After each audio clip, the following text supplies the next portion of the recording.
la preuve que l'on peut réussir en partageant. Femme engagée professionnellement, ce qui lui vaut le 5 décembre dernier le trophée La Tribune Women's Award 2011 dans la catégorie techno et médias, prix récompensant les parcours professionnels exemplaires. C'est aujourd'hui en tant que directrice générale d'Econocom France que nous la recevons. Bonjour. Bonjour. Merci d'être là avec nous pour nous parler un petit peu de votre parcours exceptionnel et de votre poste au sein d'Econocom. On va commencer avec ça. Quelle est la mission d'Econocom et surtout votre mission au sein de cette entreprise ? Alors Econocom, c'est une entreprise de 3700 personnes implantée dans 17 pays. Ma mission, et qui est spécialisée, je vais peut-être parler quand même de la mission d'Econocom.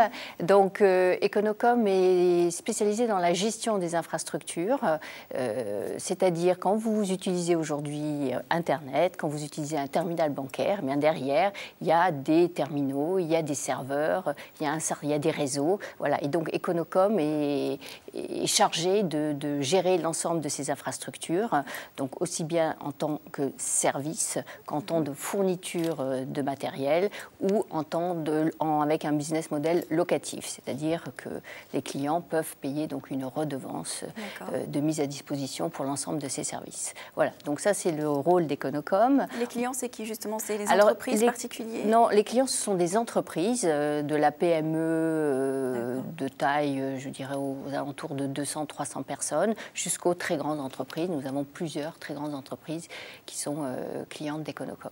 D'accord. On peut communiquer sur le chiffre d'affaires ou pas d'Econocom France? Oui, tout à fait. Alors, le groupe Econocom a un chiffre d'affaires de 1,6 milliard et qui a été donc publié tout à fait récemment, en croissance par rapport à l'année dernière, malgré un rachat important qui a eu lieu en 2010, puisque Econocom a racheté ECS en 2010. Donc, l'année 2011 a été consacrée au rapprochement des deux entités. En général, dans une période de rapprochement, vous avez plutôt de la perte en ligne. Ça n'a pas été le cas et nous en sommes très fiers. D'accord. Alors, comment vous êtes arrivée au poste de directrice générale d'Econocom et quelles sont vos actions au quotidien au sein de cette entreprise? Alors, je suis directrice générale d'Econocom France, donc, qui est la filiale la plus importante du groupe, puisqu'il y a 2200 personnes sur Econocom France. Donc, je suis arrivée à ce poste, je pense, en le voulant, tout d'abord. Il ne faut pas oublier la motivation derrière. Ça ne suffit pas toujours. Ça ne suffit pas toujours, je suis d'accord, en le voulant, en s'engageant, en prenant des risques, en faisant en sorte de m'entourer en permanence d'une équipe très forte, une équipe de leaders. Je crois énormément au fait qu'il faille s'entourer de leaders parce que ces personnes vous poussent justement à vous dépasser, à les regarder vers le haut parce qu'elles-mêmes, elles sont motivées par des défis et des challenges au quotidien. Donc, et puis par effectivement une vraie volonté de créer une organisation tournée client avec une valeur ajoutée apportée aux clients. Et donc, je pense que c'est l'ensemble de ces paramètres qui ont favorisé mon ascension à ce poste. D'accord. Alors, avant de travailler chez Econocom, vous avez travaillé chez IBM et ensuite, vous avez créé votre propre entreprise. Qu'est-ce que vous avez appris chez IBM qui vous a considérablement servi ensuite au moment où vous étiez chef d'entreprise vous-même? Alors, j'ai appris on va dire plusieurs choses. J'ai d'abord appris à savoir ce qu'était un client. Aujourd'hui, parfois, on oublie que derrière une entreprise, il y a des clients et que ces clients, il faut les comprendre, il faut comprendre leurs besoins et il faut effectivement être imaginatif, être innovant, proposer en permanence des solutions nouvelles.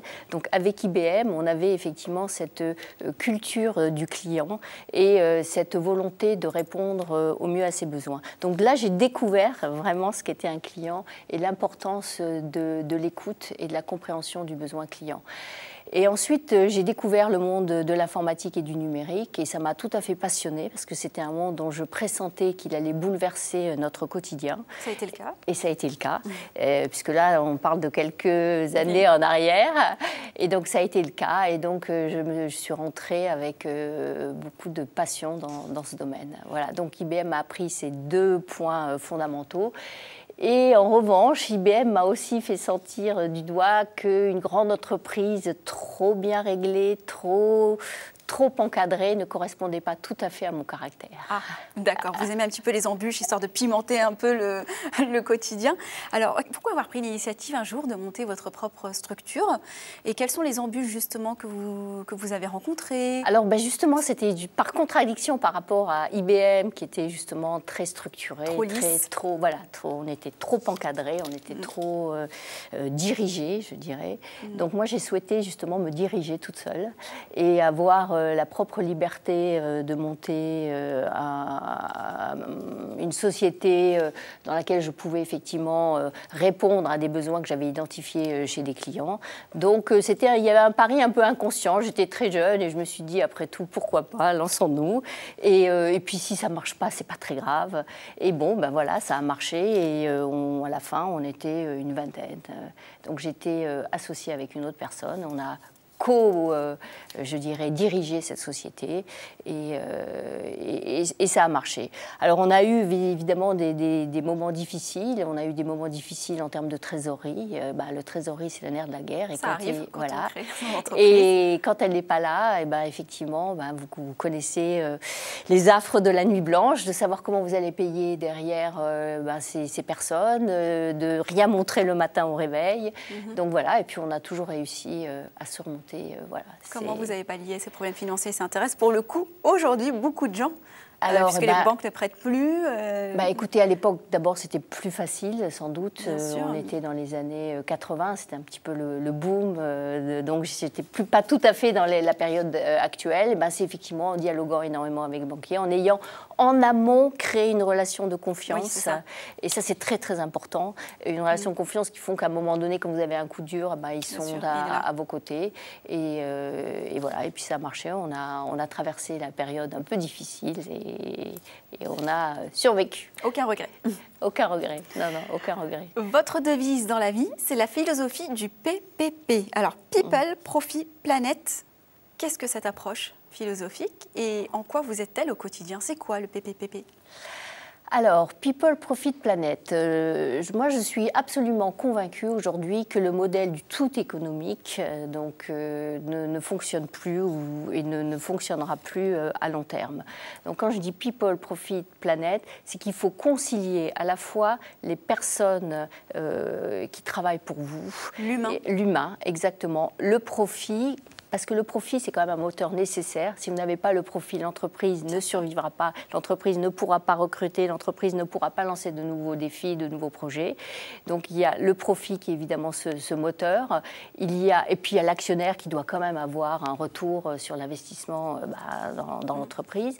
L'humain, parce qu'effectivement, c'est en conciliant l'humain sur le long terme et en prenant en compte le besoin justement de développement de vos collaborateurs, de tout votre écosystème, que ça fonctionne. Et la planète, parce qu'effectivement, ça va plus loin. Je pense que l'entreprise a un devoir sociétal, a un devoir envers les plus petits que soi, quelque part, et doit montrer l'exemple. Et donc, je suis effectivement investie dans des associations qui ont un lien donc, avec mon business, qui sont des associations qui travaillent par exemple dans le monde informatique, et j'utilise ce qu'on appelle le mécénat de compétences, et donc j'envoie des collaborateurs aider ces associations à titre bénévole. Donc, je crée un pont entre l'entreprise et effectivement le monde associatif. Donc, moi, je parle aussi de la philosophie du ET plutôt que le OU, parce que je dis que le OU divise, on doit faire un choix entre ça et ça. Et moi, je veux les trois. Je veux du E, je veux du people, je veux de la planète et je veux du profit. On n'entend malheureusement pas souvent ce genre de discours. Selon vous, pourquoi justement cette approche philosophique ne s'applique-t-elle pas aussi souvent dans l'univers économique tel qu'on connaît aujourd'hui ? Je pense que c'est en train de changer quand même. Je pense qu'aujourd'hui, on l'entend de plus en plus. Je pense qu'il va y avoir un mouvement de fond. C'est inévitable. Et c'est inévitable. Et je pense que les femmes sont également porteuses de cette parole. Donc ce mouvement de fond qui est inévitable parce que de façon durable, pour que notre planète, pour que notre système survive, si effectivement on se base sur le tout économique, je pense que ce n'est pas viable à long terme. Donc si on n'associe pas 3. Et c'est un vrai effort parce qu'effectivement, vous avez toujours cette pression du quotidien qui fait que vous devez sortir du profit, vous devez faire en sorte que vos dossiers se signent pour apporter un minimum de profit à l'entreprise. Mais vous devez avoir également cette vision un petit peu plus à long terme dans la construction de l'ensemble pour que l'ensemble crée un cercle vertueux qui de toute façon est bénéfique aussi bien à l'entreprise qu'à son entourage. Vous êtes la fille d'une mère allemande et d'un père italien. Vous avez grandi dans une culture plutôt européenne. Oui. On vous a orienté vers justement des études et des carrières internationales. Est-ce que c'est ce genre d'éducation que vous donnez également à vos enfants? Et qu'est-ce que vous attendez d'eux, donc de la future génération? Alors, effectivement, j'ai été très tôt, j'ai baigné dans une culture internationale, j'ai la chance de parler plusieurs langues et très tôt, j'ai orienté mes enfants vers cette culture et je leur ai demandé d'être curieux de tout, d'être ouverts, de vraiment poser des questions en permanence, d'aller derrière la façade, de ne pas s'arrêter à des clichés, à des stéréotypes, donc de creuser. Et je leur demande d'être ouverts sur le monde, de voyager. On voyage énormément et puis ils commencent même à voyager tout seuls. Et de s'engager dans des petites causes, des toutes petites causes. Toujours l'engagement, on y revient. Toujours l'engagement de s'engager parce qu'ils sont des enfants quand même quelque part un peu privilégiés. Et je veux qu'ils gardent les pieds sur terre et je veux effectivement qu'ils s'engagent. Alors l'émission est dédiée à l'entrepreneuriat au féminin, forcément. Quel regard vous portez sur l'entrepreneuriat au féminin et qu'est-ce qu'il nous faudrait de plus pour que les femmes entreprennent davantage, selon vous?